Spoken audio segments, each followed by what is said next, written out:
Hey guys, Ash here coming at you today, Race Shot Legends. Welcome to the video. Sending some love, some positive vibes your way, especially if you're going through something and you need them out there today. Today I want to do a kind of a gearing guide, and I want to be pretty ambitious in this gearing guide. I hope that everybody watching can take something away from this video, whether you're a week one player or whether you're a seasoned veteran playing for years. My intention is to start with the basics and then try to go kind of beyond as the video goes. So again, even if you are a beginner, you can know what is coming and have some ideas in your head in terms of as you develop your champions, your account, and your gear.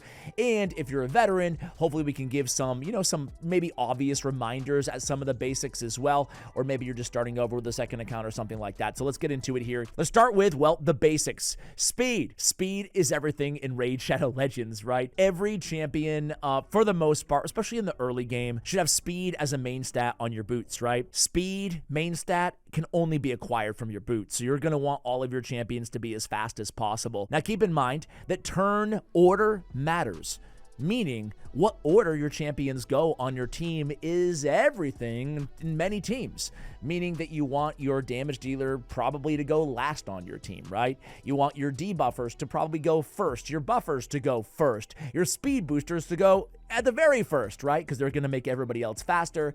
Then you're going to land your decreased defense, your weaken, set up the enemy so that your nuker, your damage dealers can take care of them, and they're going to go last. How do we dictate who goes first and who goes last? The individual speed of all those champions. So if we look at the speed stat, 296 speed, if Allah's is my damage dealer on this hypothetical team, he needs to be probably going last, okay? Maybe not the perfect example of Allah's, but I think that for beginners, sometimes we just build our champions and whatever, right? But you do want to be thinking about who goes first on your team. That way you can set everything up and you'll have a lot more success to do so, right? Two other things that are not directly gear related, but are super, super important are the positionings, right? When you go into a battle, a lot of newer players, even a lot of veteran players, don't realize that the order of our champions, this position right here is the 1 position, this is the 2 position up top, 3 on the bottom, and then on the left, that's the 4 position, right? Even in Hydra, it goes the same way. You start at the top right, and you work your way 1, 2, 3, 4, 5, 6, like that, right?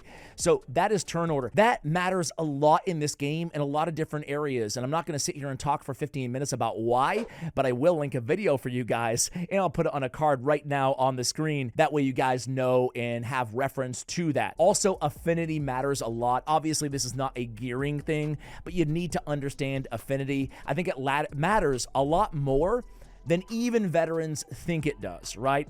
Affinity advantages, magic over spirit, force over magic. It really does matter. So I'm going to link that video as well. So again, we're going to have the positioning guide as well as the affinity guide linked for you guys below. First thing when you're looking at any champion, let's just start with, well, a starting champion, right? Let's start with Kale, right? When we look at Kale, let me just go to, there we go. First thing we want to ask ourselves is this champion doing anything to any opponent other than damage, okay? For Kale, as an example, he's placing a poison. He is placing more poisons. Anytime we're doing anything to an enemy, we need accuracy, roughly 10 points of accuracy per stage of the dungeon that we're tackling. So Dragon 21, we're looking for around 210 points of accuracy minimum, right? That doesn't stop though with just poisons or debuffs, decreased defense, these little things in green, right? It also applies to turn meter decrease, skill cooldowns, right? Instant activations on abilities. Anytime we're doing anything other than damage, we need accuracy unless it states otherwise in the champion's kit. Sometimes this ability cannot be resisted. Obviously, that won't require accuracy, but that's the exception to the rule. Champions in this game, you need to know whether you need accuracy on them. Now, there might be some champions that maybe only have one little debuff, right, on their A1, but otherwise they're a support champion, and you only need accuracy on one thing, but maybe you already have that thing covered on your team, right? In those situations, trying to think of one off the top of my head, let's just say on, you know, Diana Gloompiercer, right? Let's just say that I already had decreased defense on the team and I didn't need it from an A1 and nothing else in her kit required any accuracy, well, yeah, you can make that decision, right? But that's more of a intermediate decision. You'll know kind of the rest of your team and the boss that you're tackling and so on and so forth. Let's stick with Diana because now we've covered accuracy, right? In terms of gear, I should say really quickly, the best sources of accuracy is once you fully rank up a champion, you can get accuracy as a main stat on your banner right here and on your chest. Probably not going to be putting it on your chest. There are some champions that you will in the end game certainly use accuracy, and you can use it as kind of a cheese if you need to, but generally your chest is going to be for damage amplification or for survivability on support champions, right? More damage on damage dealers, more survivability on supports, revivers, sustain champions, right? Healers. Accuracy on the banner is going to be a very, very popular option. Let me just choose somebody who I know has no accuracy at all. Nothing at all on these banners. Man, I'm really striking out here. Now that there's free gear removal in the game, I will say, guys, it's been a game changer. So my gear is all messy right now. So I apologize. But yeah, banner is going to be your best source of accuracy, okay? Now let's talk about damage. Let's talk about damage, right? So I'm going to go to, I was just actually going to equip, whatever. I'm just going to go to random damage dealer and Baron, right? What are the stat priorities on a damage dealer? The first thing that we want is 100% crit rate, okay? Nice and easy. That applies to some of our starters too. So let's just say you didn't choose Kale and you chose Elhain, for example, right? Elhain, Ash, Elhain. Let's just pretend that you chose Elhain. So she doesn't need accuracy, right? She's not doing anything to enemies other than damage, which is nice and easy, okay? So the first thing that we need on a damage dealer is 100% crit rate. Shame on me, but I'm missing an artifact here. But we want this number, crit rate, to be 100, okay? Normally, we're going to put either crit rate, we're going to put crit rate on the gauntlets in the early game, and eventually we're going to probably evolve most of our champions to have crit damage as the main stat on our gauntlets. Our gauntlets can only have crit rate and crit damage, or the only pieces that can have main stat, crit rate, and crit damage, right? The accessory on our amulet can have crit damage as well, but I'm talking artifacts right now. So on our damage dealers, 100% crit rate, nice and easy. And then the next thing we want to do is we want to look at the damage dealer, and we want to look at damage based on, right? Every single champion has this, right? Damage based on, and that is the stat that we want to kind of hedge our focus on next. We have our crit rate, we have our speed. Even damage dealers need speed, okay? We want to be cognizant of the turn order, like I said earlier. But after that, we want to look at this stat, and we want to split our attention between crit damage and whatever this stat is, okay? So, for example, we just talked about it. You could get crit damage on the gauntlets, you could get crit damage on the amulet, and then we can go for the main stat, the attack stat, percentage, not flat stat, percentage on their chest piece. Now, we do want survivability too. We want to make sure they stay alive. So you can use other slots like your ring, for example. We can go main stat HP if we want to, even on damage dealers. Because what good is a damage dealer if they're dead, okay? Let's talk about some supports, right? I released a video a few days ago building a random team of champions that I pull from shards, right? And I'm going to go back to nukers and masteries and everything like that in a moment here, but I want to cover some of the fundamentals of support in the game as well. I released this video and I pulled this champion, this kind of crappy champion, honestly, Romero, right? I pulled him and I got the most comments on that video about Romero, the crappiest champion on the team, about his build that I chose for him, because I chose an all-out tank build, an all-out damage mitigation, a support build. And I want to point this out, not necessarily to point out the exact build, but even crappier champions in this game, I'm a firm believer of most of them. You can find a build that can be serviceable to your team. You just have to think in unorthodox ways, outside the box, right? For example, on Romero, I choose a Guardian set, right? I'm taking a champion who, again, he's not doing much for the team, but I did notice that he needs accuracy because he's stealing a buff. If you're doing something that's not damage, you need accuracy, okay? So I built him with enough accuracy to get the job done for where I was going to be using him. After that, I realized that I don't really need anything on this dude. There's no stats, you know? Like, he's a support champion. Oh, he's a defense-based champion technically, but he's just healing a little bit. You know, he's not doing much. Little shield as well. So I thought to myself, how can I add the most value, extract the most value from him that I possibly can? And that's the lens that you guys should be looking at your champions with as well, right? So Guardian gear, he's going to to soak up some damage from all of my allies in that Guardian gear. Guardian set's not a super popular set, but it is a set. By the way, in the beginning, stats over set. Meaning, in the very beginning of the game, don't worry about getting 4-piece sets and having every piece be perfect. Just focus on getting the right stats, which is what we're talking about right now. And then you can start worrying about sets as you progress in the game. And more on that and the best sets to use, especially towards the end game in a little bit here. So I decided to build him super tanky. When we talk about supports in this game, we generally err on the side of HP percentage, right? As many hit points as possible. That doesn't mean we want to totally ignore defense, but when we think about defense as the main stat on champions, oftentimes we're thinking about champions that are defensive damage dealers, okay? I'll get back to Romero in 1 second, but what I mean is like Harima, right? I just Harima. I just told you about damage dealers. Harima is a great damage dealer, right?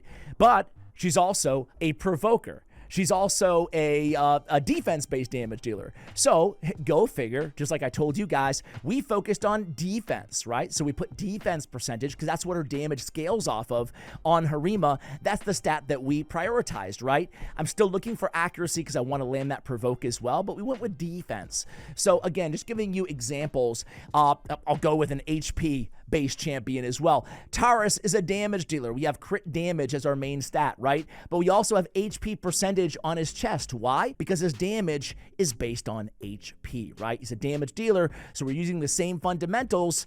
We still have, this is kind of a more endgame build on a very specific team, so we didn't go speed on the boots, but usually we go speed on the boots as well. I'm sure we do have speed on the boots on our Harima, but again, I'm just using this as more examples of the fundamental builds for nukers. But supports, we're really focused on HP percentage, right, as our main stat. So defense percentage on defense-based damage dealers, and then HP percentage on our support champions, right? So who do I have built right now for HP? How about Marichka? She's a support champion.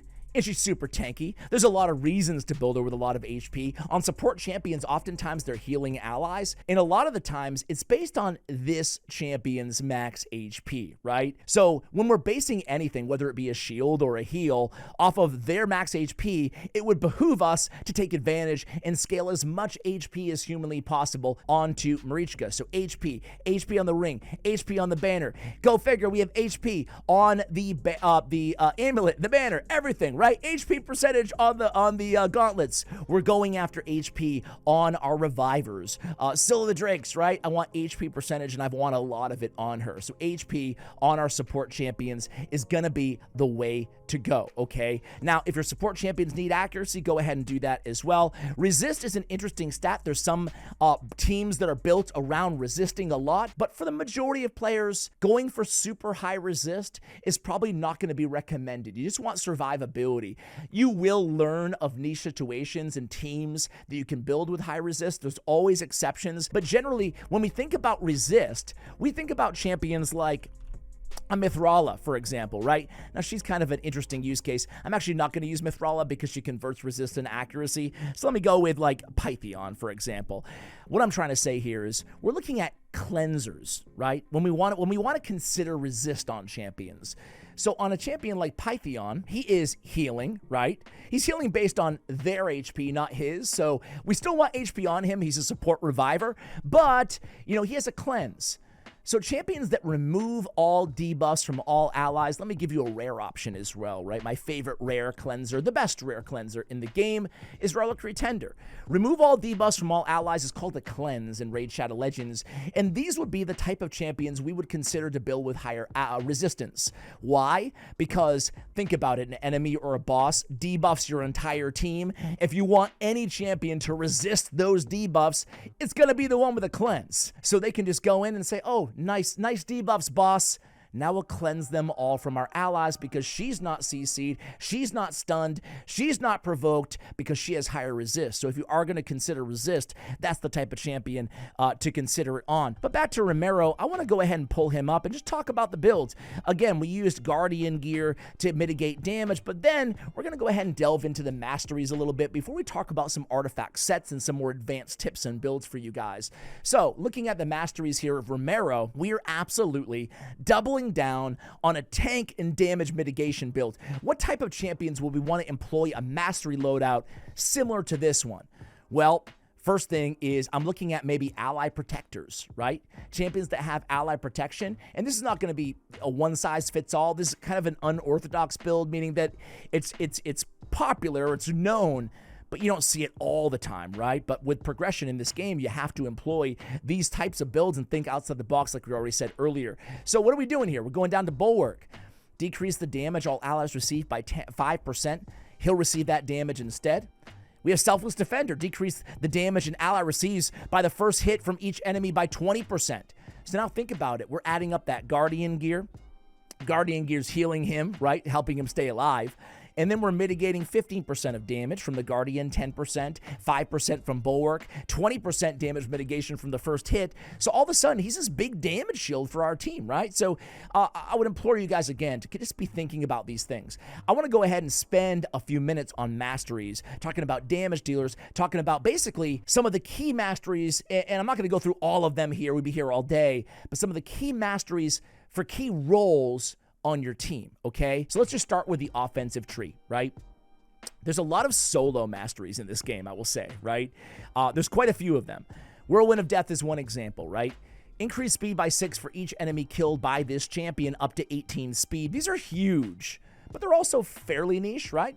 These are the type of this is the type of masteries you want to pick on champions. They're going to be soloing content or carrying the large burden of doing all the killing on your team. So maybe a campaign farmer is a good example, or a champion that has the capability of soloing waves that you really want to ramp up till you get to the boss, just depending on the content, right? There might not even be a boss, but these are great masteries. Getting all this speed is fantastic, right? Another one is kind of kill streak, right? Increased damage by 6% in arena, 3% other locations for each enemy killed by this champion, so you can get a 12% extra damage there as well, right? But the big ones in terms of offense, listen, we're going to be going for crit rate and crit damage as our tier 1 and our tier 2 on almost all of our damage dealers, right? It can definitely benefit from that.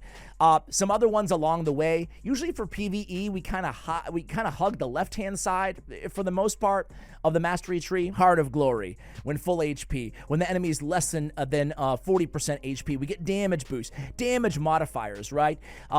Against targets with higher max HP, obviously attack-based damage dealers, odds are we're going to be attacking a lot of bosses or a lot of champions with higher max HP, so bring it down is fantastic as well. Methodical, right? Champions with counterattack or ally attack, or just champions that are going a lot with their A1. Increase the damage of this champion's default skill by 2% each time it's used in battle. Fantastic, right? Let's talk about our tier 6s though. Oh, real quick. Ruthless Ambush in the arena. It used to be more popular than it is today, but it's still very, very good, and it's still a go-to for a lot of arena nukers. Increased damage inflicted by 8% on the first hit on each enemy. It's self-explanatory. It's good. For champions that deal a lot of burst damage, we want to talk about Cycle of Violence, right? 30% chance to decrease the cooldown of a random skill by 1 turn if the damage exceeds 30% of the target's max HP. Another really good one there, especially against, other champions, right? Not bosses. We're probably not going to be exceeding 30% of the boss's HP, right?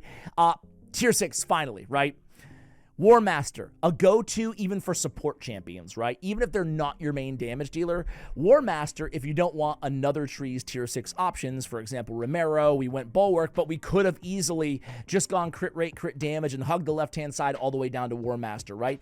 War Master is not predicated on them being an uber great nuker on your team, because the damage is 10% of the target champion's max HP, or 4% of the target's max HP when attacking bosses. So War Master is a good option in PvE, not the arena, even on support champions, because it's capped and it's stable at 4% of the target's max HP. War Master is a very good option. A lot of Hydra champions, even damage dealers, will bring War Master, right? Especially when going against multiple targets with high HP, multiple bosses, right? Helm Smasher. Helm Smasher is kind of the War Master against champions, non-boss option here, right? Non-boss option, and probably the second most popular tier 6 damage dealer mastery out there. Maybe the first most. Maybe it's close to a tie, right?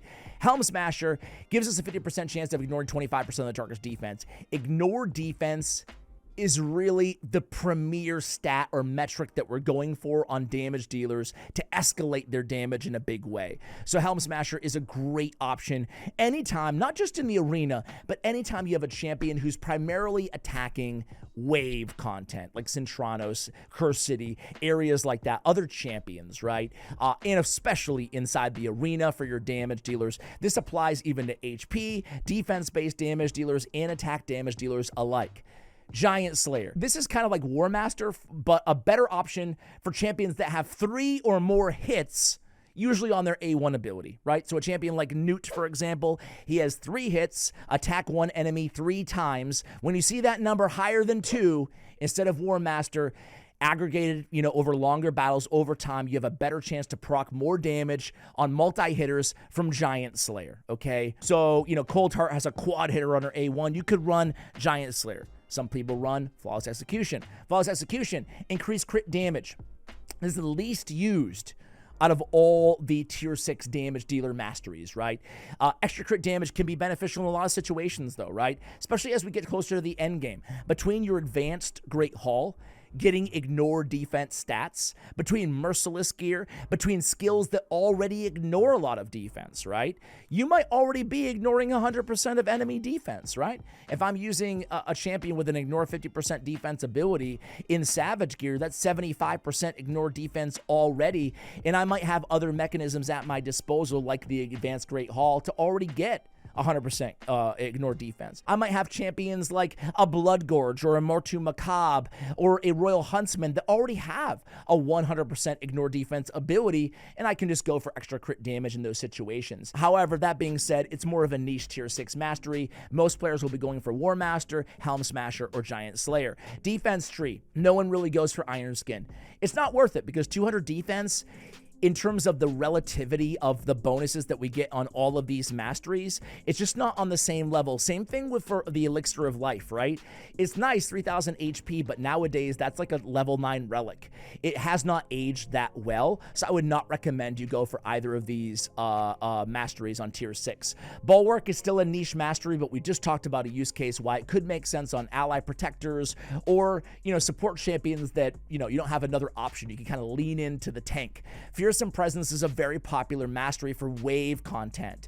This increases the chance of placing a stun from a stun set, for example, by 5%. But also the other CC debuffs by 5%. Doesn't sound like much, but that can be a difference maker, especially when you have a few champions in a stun set with Fearsome Presence in wave content, right? Just to land those stuns takes us from an 18 to a 23% chance. By the way, when we're landing any debuff from any artifact set in this entire game, we don't need accuracy ever, right? Artifact sets don't require accuracy. Neither does Fearsome Presence, obviously. Fearsome Presence if applied to an artifact set.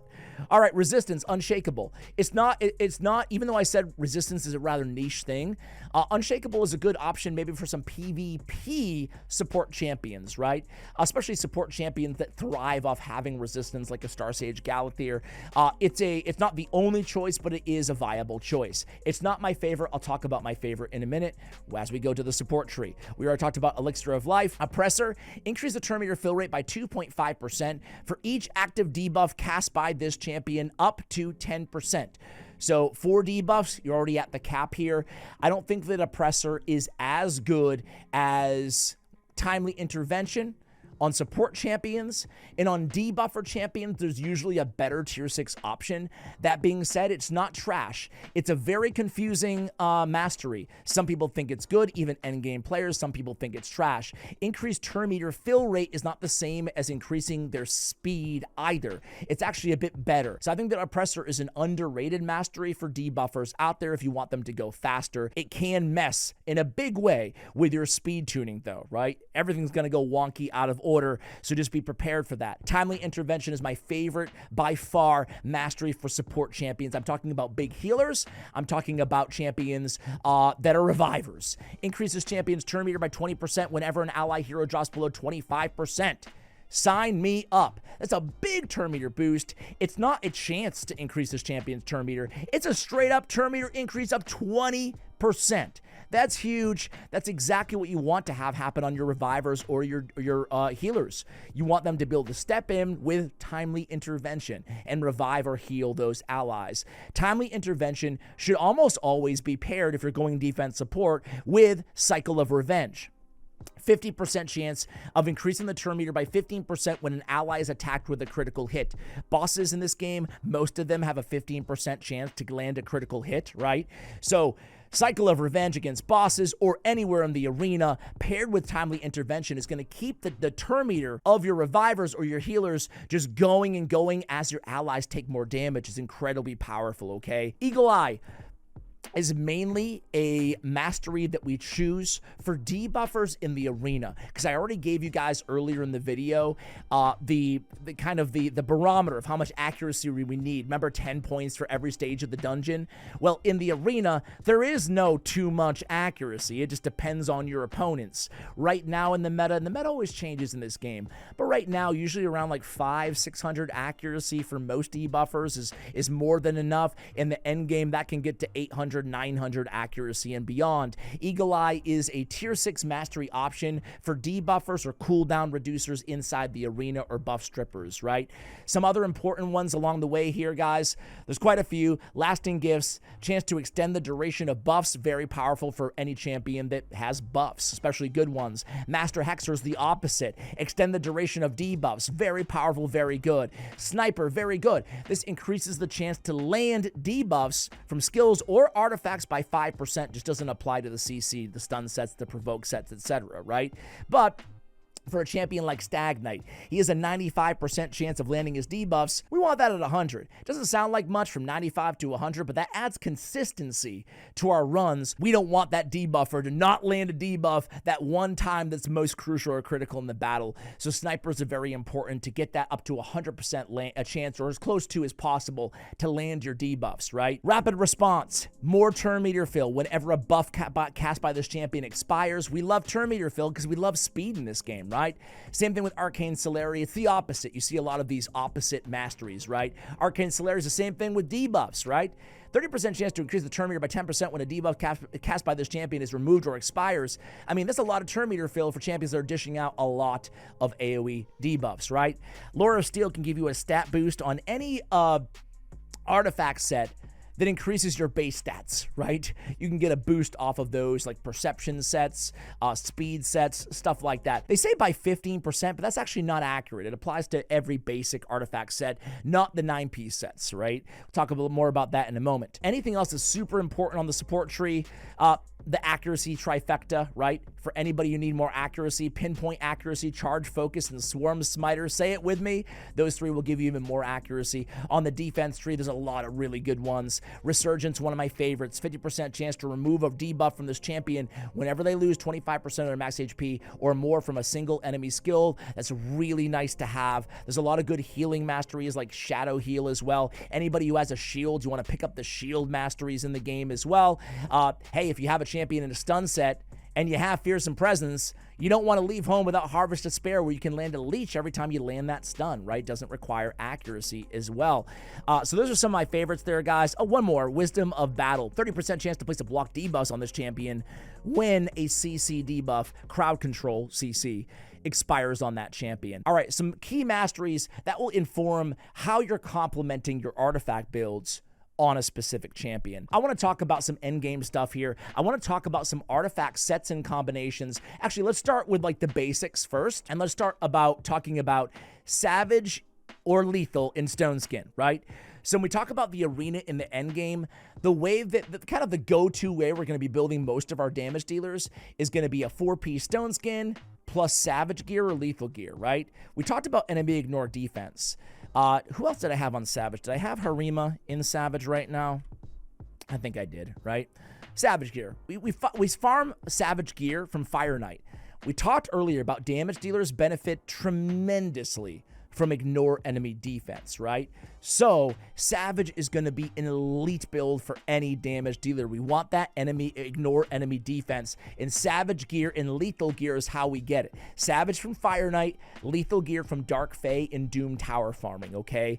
So that's what we want on our damage dealers. That's what we want to be getting towards on our damage dealers, and it's damage source agnostic, meaning you can put it on everybody. HP-based damage dealers, defense damage dealers, attack-based damage dealers. But as we progress to the end game, we want to take advantage of 2 4-piece sets, right? So there's these 9-piece sets in the game, and I'm not going to go through all of them here because we'd be here all day, but they really changed everything about Raid Shadow Legends. When I say a 9-piece set, I'm talking about a variable set like Stone Skin, Protection, Supersonic, Merciless. I could go on and on. Rebirth here, right? You're going to get stat bonuses even on 1 artifact piece. And the 9 pieces, these are kind of the end game sets, you know?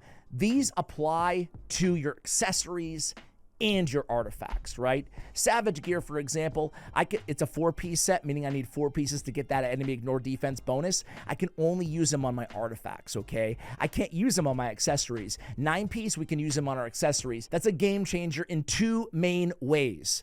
Every end game player or returning player needs to understand this. The number 1 way, in no particular order, is we can now get 2-piece bonuses, namely speed, from 3 sets: Rebirth, Chronophage, and Pinpoint. And we can get it from our ring and our amulet. That's huge. Getting speed from these 2 pieces that don't have speed as a main stat or a substat.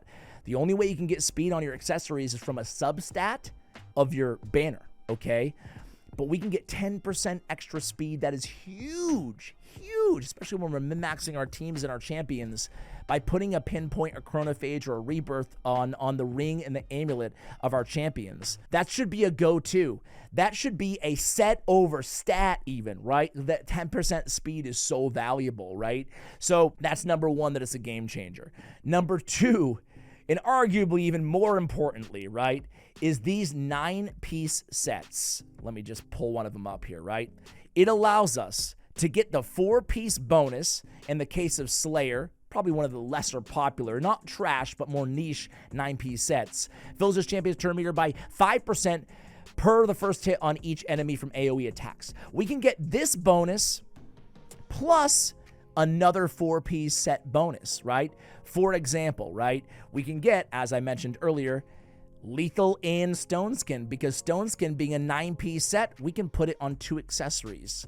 And that changed Raid Shadow Legends a couple years ago when it was introduced. So we should be working towards taking the most advantage out of 2 4-piece sets, a 9-piece variable plus a traditional 4-piece set, when and where we can, anywhere in this game. Let me give you another example, right? Longtime viewers know that my favorite build for supports is going to be Relentless and Stone Skin in the arena, right?